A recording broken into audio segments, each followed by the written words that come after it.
จารณาแล้วเดี๋ยวญาติโยมก็จะมารับประทานอาหารต่อเลยเดี๋ยวจะกู้เลยให้ทางด้านในเป็นทางด้านนอกด้านรับจะตามตัว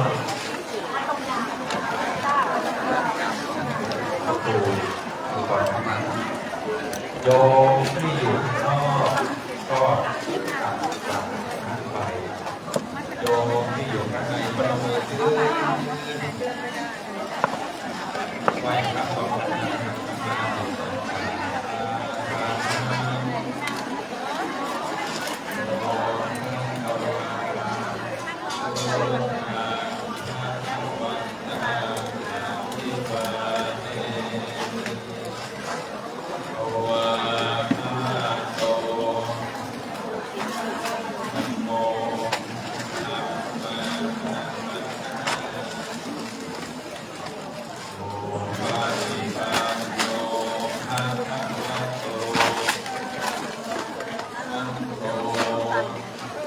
เบ๊ก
ข้าวจัง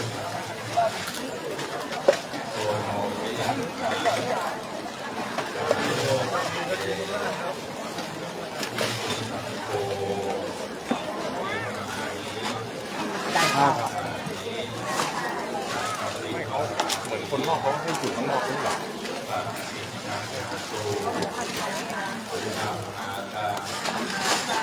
ข้าว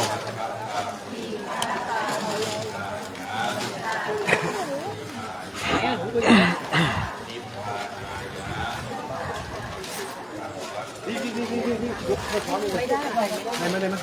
เดี๋ยวรูปตัด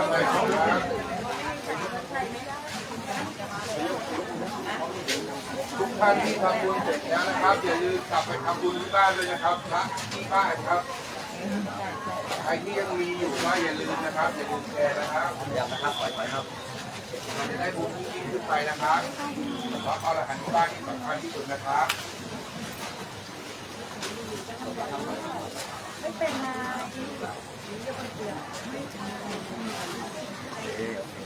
รย่องถอยครับผมตรงนี้ถอยครับตรงนี้ถอยนะครับ ผม เดี๋ยวจะโค้งแล้วนะครับ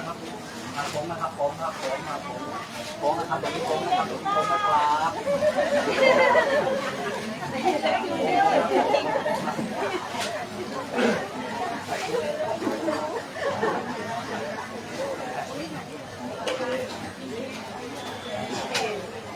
เราจะไม่ฝากมากนะครับเพราะเดี๋ยวจะไม่ขันจะได้มีเวลาขันนะครับรีบไปหน่อยครับ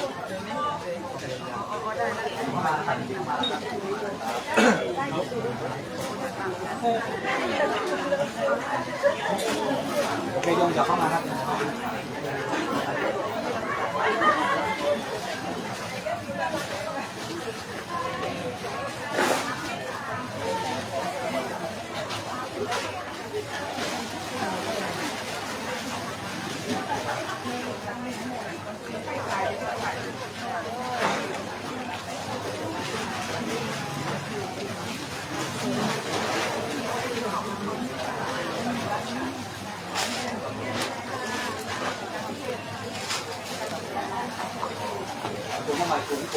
เอาถุงมาถุง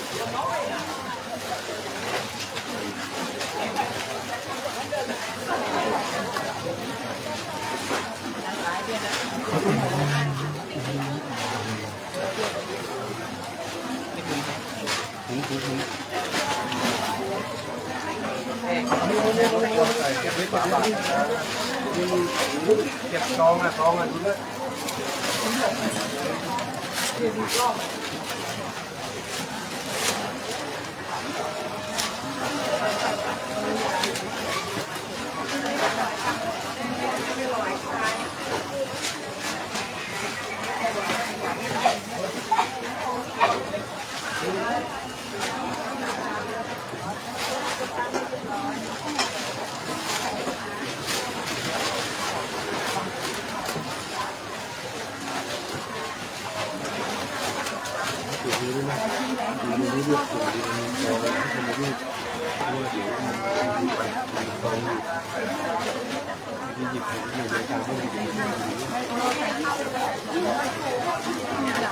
ถึงไป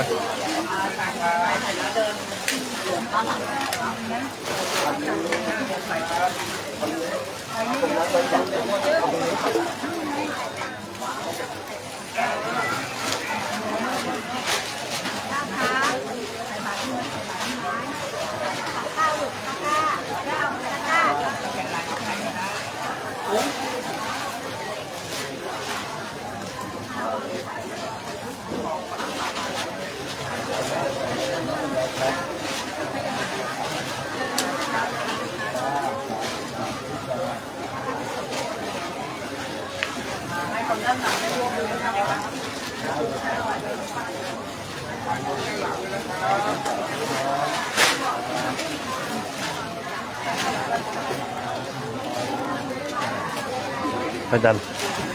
เอาไว้มันนี่นะทิ้งเอาไว้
เดี๋ยวย้อนไปกับ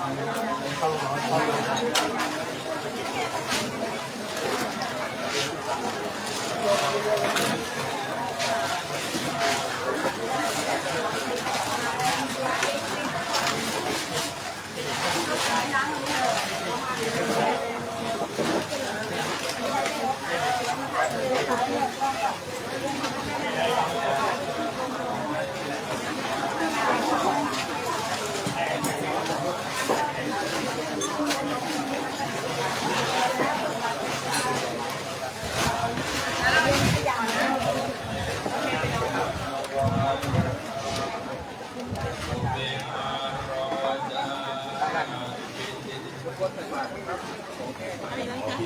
พอแล้ว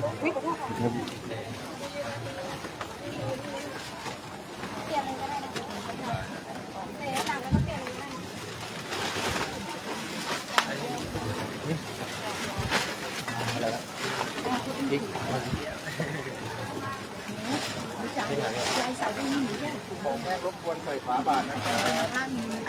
มีสายสิญจน์รบกวนไปเยอะเนี่ยใส่ทุกกลมตรงนี้หมดเลยทั้งหมดเป็นสิบมันมีอะไร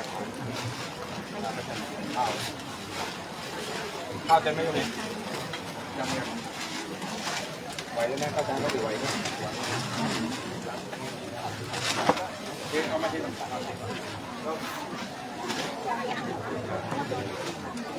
ล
มีส่วนได้ในทุก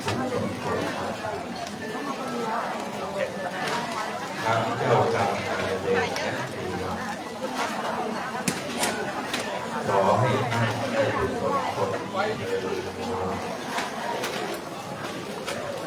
เป็นมาจากที่การที่อเมริกาตอนนี้แต่ละพันอย่าลืม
วันนี้เป็นวันรวมพระทุกสายที่หนึ่งที่เบียร์ดีครับและจากของวัดโตเป็นหลวงพ่อกับพ่อเพื่อน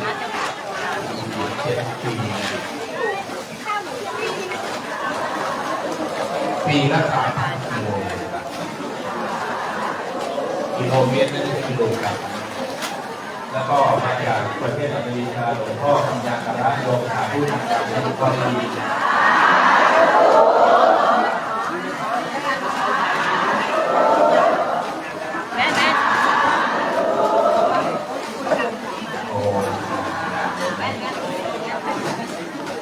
นี้ไปไม่มีอะไรสำคัญเพราะว่าเรื่องของสารเดียวเอาโยมไปเรื่องติดรับอาหารคนเข้าปฏิบัติไม่รู้นะดอกไม้นี่เอาไปว่าให้เขาไปวางไว้ตามเอาพูดไม่ได้ได้สิ่งศักดิ์สิทธิ์ที่วางไม่หมดเลย คนโลกเป็นคนของวัดที่โลกนะครับ โอ้โห หัวดาวนี้ก็ญาติโยม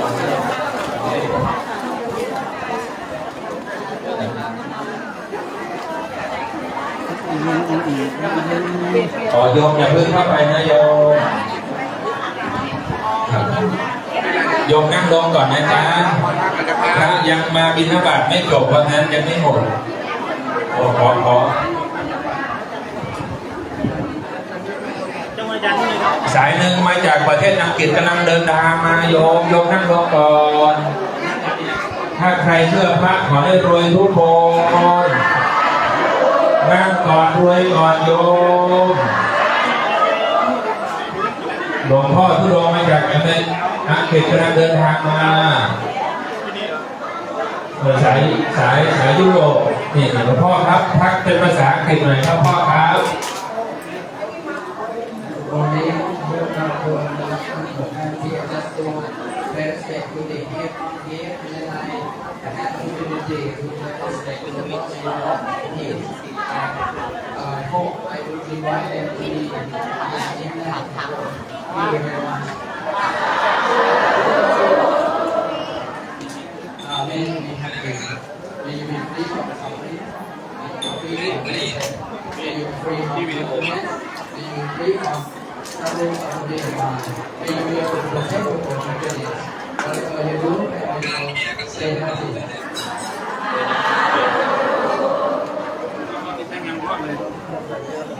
โยมนั่งลงก่อนนะจะให้เอาไปเก็บได้ไหมก่อนพระโสมินบาตแล้วหลวงพ่อก็จะเดินออกมาจากวัดพุทธประทีปที่กรุงลอนดอนอเมริการูปเมื่อกี้โยมหลวงพ่อเป็นประธานแต่พระก็มาพูดที่ราชอาณาจักรประเทศอังกฤษตรงนี้เนี่ยไม่โยมนะเดินทุดงมาเลยนะโดยเครื่องบินมีบุญก็ออกมาขอบใจมากยังไรอยู่นะไรอยู่โยมเพื่อให้เป็นบุญเป็นกุศลไม่เป็นบาปเป็นกรรมไม่มีหนี้ต่อสงฆ์ญาติโยมตอนนี้พระสงฆ์ทำพัฒกิจกันนะขออนุโมทนาบุญกับทุกท่านที่ติดตามรับชมนะโยม